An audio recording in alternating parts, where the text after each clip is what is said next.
18h, on est en édition spéciale sur CNews et sur Europe 1 avec la mort de Yahya Sinwar, le chef du Hamas, qui risque d'être confirmé dans les toutes prochaines minutes. Le chef de la police israélienne a déjà affirmé, Olivier Benkemoun, qu'ils avaient des preuves scientifiques assez concordantes. On attend maintenant le résultat des tests ADN. Le corps de Yahya Sinwar serait en Israël, c'est bien cela? Et après, on part tout de suite en Israël. Oui, annonce conjointe à l'instant des porte-paroles de la police et du porte-parole de Tsahal qui vont dans le même sens. Effectivement, d'après les photos et d'après les comparaisons dentaires, il s'agirait bien de Yahya Sinwar. On attend donc la confirmation officielle par l'ADN. Ensuite, Daniel Hagari, porte-parole de l'armée, prendra la parole publiquement pour expliquer ce qui s'est passé, comment ça s'est passé, dans quelles conditions Yahya Sinwar est mort. Et ensuite, Benjamin Netanyahou prendra la parole, s'adressera aux Israéliens aux alentours de 21h30, heure de Paris. Première réaction en direct sur CNews et Europe 1. Katia, qui se trouve en Israël. Votre fille, bonsoir à vous, est morte à Nova le 7 octobre.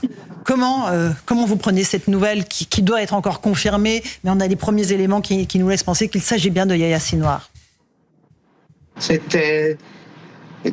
D'un côté, c'était une très bonne nouvelle, mais de l'autre côté, c'est une nouvelle qu'on voudrait entendre un an avant. Peut-être que si l'on fait un an avant, tout ce massacre, il n'aurait pas été.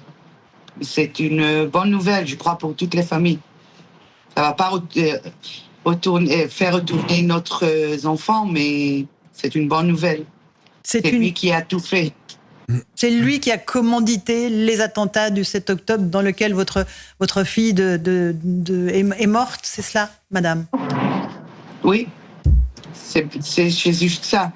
C'est lui qui a tout fait, tout le massacre, c'est sa tête. Et bien sûr que c'est une bonne nouvelle, mais dommage qu'ils l'ont pas fait avant. Peut-être que tout ce massacre, il n'aurait pas été s'ils l'auraient fait un an avant.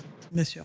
Et on imagine que votre peine est immense et que cette nouvelle n'est pas de nature à combler la perte que vous avez subie. Ça nous a fait un peu de bien pour une demi-heure, mais après, tu sais, tu retournes à avoir le même malheur et la même peine qu'on a toute l'année. Bien sûr. Et on pense à vous, évidemment. On pense à vous et à tous ceux qui ont perdu des proches dans ce pogrom, le plus grand pogrom perpétré sur le sol israélien. Qui était Yahya Sinwar? Merci beaucoup d'avoir témoigné ce soir sur CNews et Europe 1, madame. Qui était Yahya Sinwar, le chef du Hamas? Tout de suite, les explications de Maxime Leguet et puis d'autres réactions en direct depuis notre plateau et depuis Israël. Yahya Sinwar, le visage...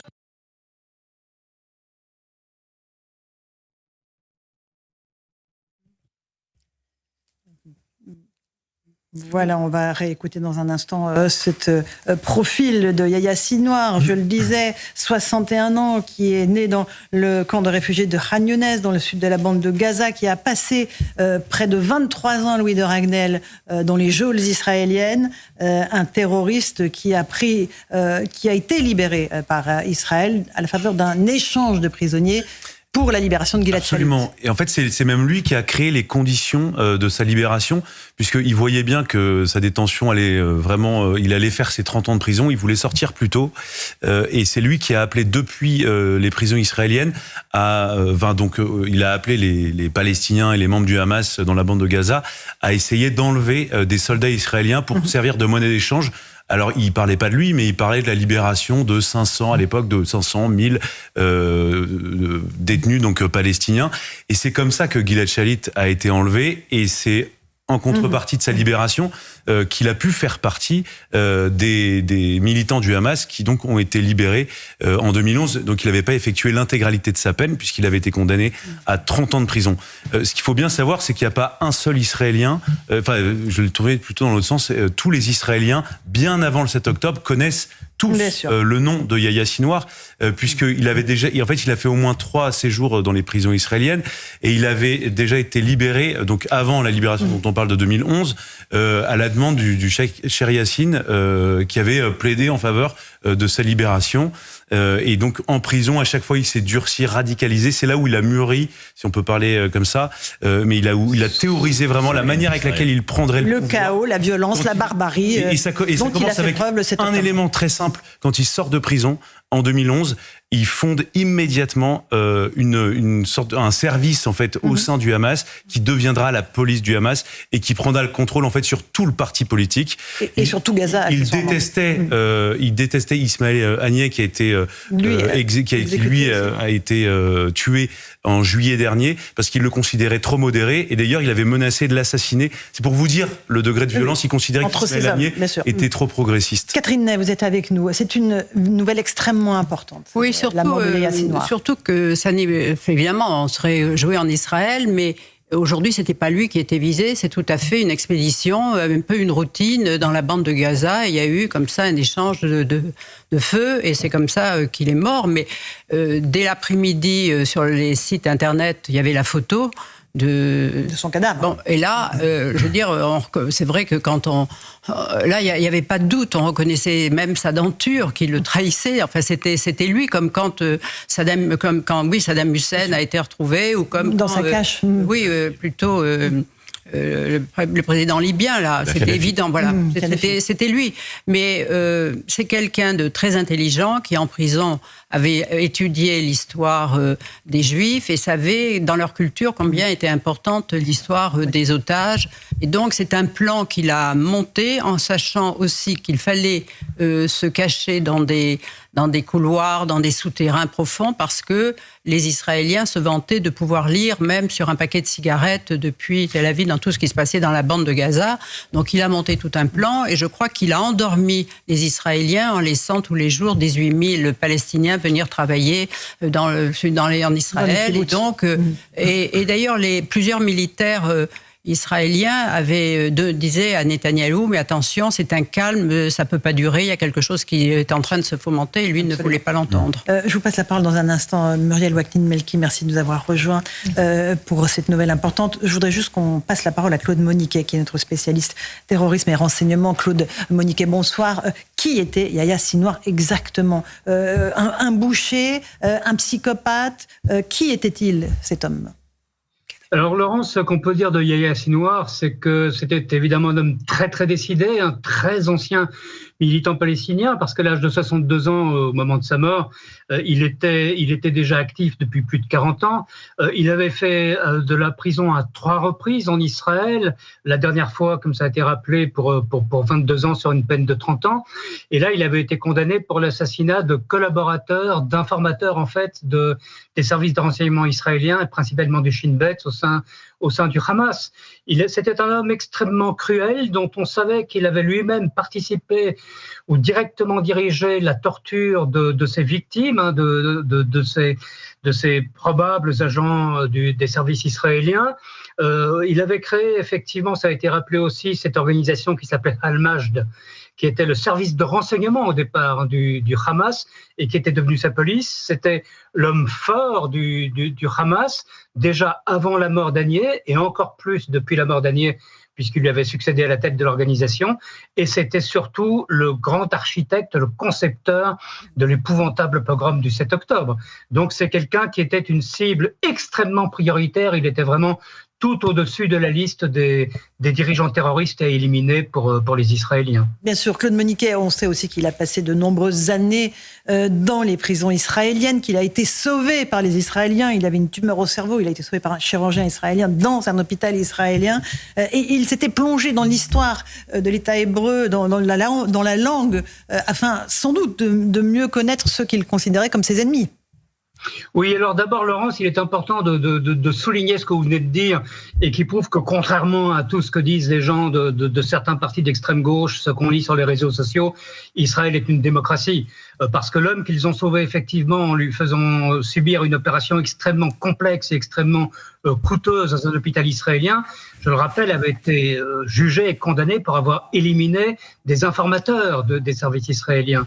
Et c'était effectivement quelqu'un qui avait profité, si on peut dire, de ses années en prison pour bien connaître son ennemi. Il n'était pas seulement Yahya Sinwar n'était pas seulement un homme décidé et cruel, c'était aussi un chef terroriste intelligent. Et d'ailleurs, la conception du 7 octobre et le fait que malgré les signaux d'alarme qui avaient été envoyés par les services de renseignement israéliens, il ait pu mener cette terrible opération à son terme, montre à quel point il avait compris la mentalité israélienne, il avait compris comment fonctionnait l'ennemi israélien, comment fonctionnait l'armée, comment fonctionnaient les services de renseignement israéliens. Claude Moniquet, vous restez en direct avec nous, 18h10. On est en édition spéciale sur CNews et sur Europe 1, avec ces premières images qui nous arrivent de Tel Aviv, je le dis pour nos auditeurs, la foule qui se rassemble, les Israéliens qui se rassemblent pour célébrer la mort de Yahya Sinwar, si tant est qu'elle soit confirmée. Muriel Wagner-Melki, c'est une nouvelle extrêmement importante qui était attendue par la population israélienne. C'est une nouvelle rassurante parce qu'elle montre en fait que Israël a réussi à tenir certains de ses engagements. Et que cette élimination dont on ne sait pas effectivement, alors on se parle, les modalités précises, vient signer en fait la détermination d'Israël à se défendre et à assurer la protection de sa population. Je l'avais dit et je le redis encore aujourd'hui chez vous, Laurence, Israël mène ce combat pour l'humanité. On vient de se débarrasser, Israël a fait ce travail, a fait le travail pour l'ensemble du monde, d'un terroriste d'une cruauté extraordinaire. Et je ne sais pas dans quelle mesure on peut grader sur une échelle du mal à quel point on peut être mauvais, à quel point on peut être dénué de toute humanité. Mais en tout cas, cet homme-là, celui dont on a vu les photos au sol, sous des décombres, le visage un peu abîmé, cet homme-là a été le boucher, a été le cerveau malade, mais particulièrement intelligent, il est vrai, qui a conduit à plonger toute une nation dans la détresse, tout un peuple dans la détresse. Il va nous falloir plusieurs générations pour nous remettre de ce qui nous est arrivé le 7 octobre dernier. Je rappelle qu'il a aussi sur les mains le sang de 43 Français. Évidemment. Qui sont morts dans ces attaques. Je rappelle que lorsque 6 otages israéliens ont été retrouvés assassinés courant août, c'était des otages qui l'entouraient. Voilà. Donc je veux dire encore une fois ici à toutes les personnes qui pourraient encore aujourd'hui considérer que les actes commis du 7 octobre pourraient s'interpréter comme des actes de résistance et de soutien au peuple palestinien. Je rappelle que cet homme-là a créé le chaos dans lequel les Gazaouis se trouvent depuis tant d'années et que c'est cet homme-là, et cet homme-là seul, bien sûr entouré, mais seul, qui a conçu les plans du pogrom du 7 octobre. Bien sûr. Catherine Ney, on voit beaucoup de gravité sur le visage des gens qui se réunissent à Tel Aviv. Il n'y a pas de manifestation de joie, il n'y a pas de cris. C'est un moment grave que vit aussi la nation israélienne. Mais à la fois, c'est un moment grave parce que il y a le 7 octobre qui hante et qui est là, qui est pesant dans les cœurs, dans les âmes. On pense à tous ces disparus, à tout ce qui aurait pu être évité et à celui qui est la cause de tous ces malheurs qui vient de mourir. Et on peut pas exploser de joie. C'est un soulagement et c'est tout. Mais je pense que là, Netanyahou qui est devenu un homme populaire après avoir varié dans le cœur des Israéliens parce qu'on pense qu'il ne les a pas protégés. Mais là, il a déjà franchi un pas, c'est-à-dire la promesse de débarrasser de ce tyran et de cet homme qui a causé tant de malheur au pays et qui même a mis en péril jusqu'à l'existence d'Israël, puisque c'était quand même son but. Donc je comprends qu'on ne peut pas exploser de joie après avoir connu un pogrom et subi une telle chose qui est épouvantable. Et qui a commis aussi des meurtres de Palestiniens. Il ne faut pas oublier qu'il a éliminé lui-même à main nue, à la feuille de boucher, certains de Palestiniens qui collaboraient avec l'État israélien. C'est pour ça que quand on dit depuis tout à l'heure, oui, c'est un psychopathe. Quand on est capable de tuer d'une manière sanguinaire, de sang-froid des individus, c'est qu'on est. Après, on peut être intelligent, on peut faire régner la terreur, mais quand on est capable de tuer comme ça de sang-froid des gens qu'on suspecte d'être des agents de renseignement d'Israël, faut être un psychopathe. Là où en Israël c'est compliqué, c'est qu'à la fois les gens sont contents de sa mort, mais se disent maintenant qu'est-ce qui se passe ? est-ce qu'il y aura des représailles? Voilà. Et quid des otages? Parce que, rappelez-vous, les 6 otages qui l'entouraient, ils ont été tués à bout portant quelques minutes avant qu'Israël les libère. En fait, c'était lui qui était ciblé aussi, qui était recherché. Il les a tués ou fait tuer froidement, de sang-froid, et en partant. Donc ça veut dire que les Israéliens, on revient là que c'est aussi un rassemblement pour la libération des otages, c'est de dire, est-ce qu'ils ne vont pas tous être tués maintenant? Enfin, la question, c'est qu'est-ce qui se passe? Donc il y a à la fois une certaine joie, on l'a vu sur les plages de Tel Aviv, mais il y a maintenant aussi la crainte des jours qui viennent. 18h15, on va partir dans un instant à Tel Aviv. Olivier Benkemoun, des dernières nouvelles, des confirmations attendues sur la mort de Yahya Sinwar. On attend toujours cette confirmation. Pour ceux qui regardent CNews en ce moment, les images que l'on voit, ce sont des manifestants qui, tous les soirs, ne se retrouvent. C'est pas la place des otages. Là, on est devant le QG de Benjamin Netanyahu, le QG de la police, où tous les jours, on manifeste en disant ramenez les otages.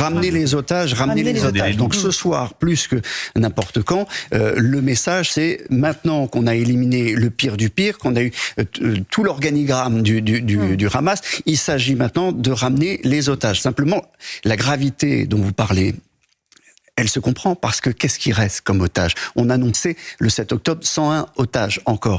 Les 6 otages qui ont été éliminés en août dernier auraient été ceux dont Yahya Sinwar se servait comme bouclier de sécurité. Alors, si aujourd'hui on a trouvé Yahya Sinwar sans otages, qu'est-ce que ça signifie? D'où la gravité ce soir. Julien Baloul est avec nous en direct de Tel Aviv. Bonsoir à vous. J'imagine qu'il y a des sentiments mêlés pour vous, il y a du soulagement, mais de l'inquiétude justement concernant le sort des otages, Julien. Il y a beaucoup de joie. C'est vraiment un jour de joie d'abord parce que pour nous, je le disais un peu plus tôt sur votre antenne, c'était le Ben Laden palestinien, le Ben Laden de notre région. C'est le responsable du malheur qu'on vit actuellement. C'est le responsable de tous les morts qu'il y a depuis plus d'1 an, qu'ils soient palestiniens ou israéliens d'ailleurs. C'est vraiment lui qui est le responsable de tout ce malheur. Concernant les otages, d'abord 2 informations. Premièrement, la police israélienne, il y a la chaîne israélienne La 12 qui a publié le résultat de laboratoire de la police israélienne qui dit qu'il y a une coordonnance totale entre l'ADN de la personne tuée et l'ADN de Sinwar. Donc le laboratoire de la police israélienne semble confirmer complètement l'élimination de Sinwar, même s'il n'y a pas encore de confirmation officielle. Ensuite, Benjamin Netanyahu va prendre la parole apparemment dans la soirée et il devrait justement parler de la question des otages. Les familles d'otages se réjouissent. Clairement, là, il y a un timing où il faut que les choses s'accélèrent. Il n'y a pas beaucoup de temps. Il faut agir vite. Il s'est passé quelque chose d'important, difficile pour le Hamas. Il faut agir vite avant que, si le Hamas n'a plus de tête, ça peut être dangereux pour les otages encore sur place. Et c'est clair que là, il faut vraiment se concentrer uniquement sur eux. Le Hamas est détruit. Il faut maintenant se concentrer uniquement sur les otages. Julien Baloul, est-ce qu'il y a un espoir d'arriver quand même à la fin des combats après l'élimination de Yahya Sinwar, ou est-ce que vous savez, vous Israéliens, qu'il y a encore beaucoup de terroristes à retrouver? Je pense que dans la bande de Gaza, ils suivent les choses au quotidien. Il n'y a quasiment même plus de tirs de roquettes. C'est vraiment sporadique. La branche armée du Hamas est quasiment entièrement détruite. Il y aura toujours des terroristes du Hamas. Il y aura toujours des poches du Hamas. C'est une petite guérilla ici et là. Il y aura toujours, c'est évident. Mais leur force de nuisance, leur capacité de nuisance est quasiment complètement détruite. Donc les combats vers la bande de Gaza se dirigent vers la fin. Il faut qu'il en soit autant dans le nord avec au moins cette bande de sécurité, cette zone tampon pour permettre le retour des Israéliens dans le nord face aux menaces du Hezbollah. Mais concrètement, moi en tout cas, j'ai espoir que dans les prochaines semaines, prochains mois, on se dirige vers la fin de cette guerre avec un Hamas qui est détruit et le Hezbollah qui n'aura pas d'autre choix que de se reculer de la frontière pour permettre le retour des Israéliens dans le nord. En tout cas, c'est l'espoir que j'ai. Bon, et évidemment, avec toujours ce même message, il faut que les otages rentrent à la maison. Absolument. Il faut absolument que les otages rentrent à la maison. Il faut que les otages rentrent chez eux. Il faut que les Israéliens, les dizaines de milliers d'Israéliens qui ne vivent plus chez eux, que ce soit à la frontière sud ou à la frontière nord, puissent rentrer chez eux avec la garantie que leur sécurité est assurée. C'est pas moins important. Je rappelle qu'il y a fait plus d'1 an que certains vivent des familles entières dans une chambre d'hôtel, des enfants déscolarisés, des personnes qui sont dans la pauvreté. Il faut aussi qu'elles puissent rentrer chez elles. Donc il reste ces défis. Le Hamas qui est détruit dans le sud, le Hezbollah qui est décapité, affaibli dans le nord. Mais maintenant, il faut permettre le retour de tous les Israéliens chez eux, les otages comme les déplacés.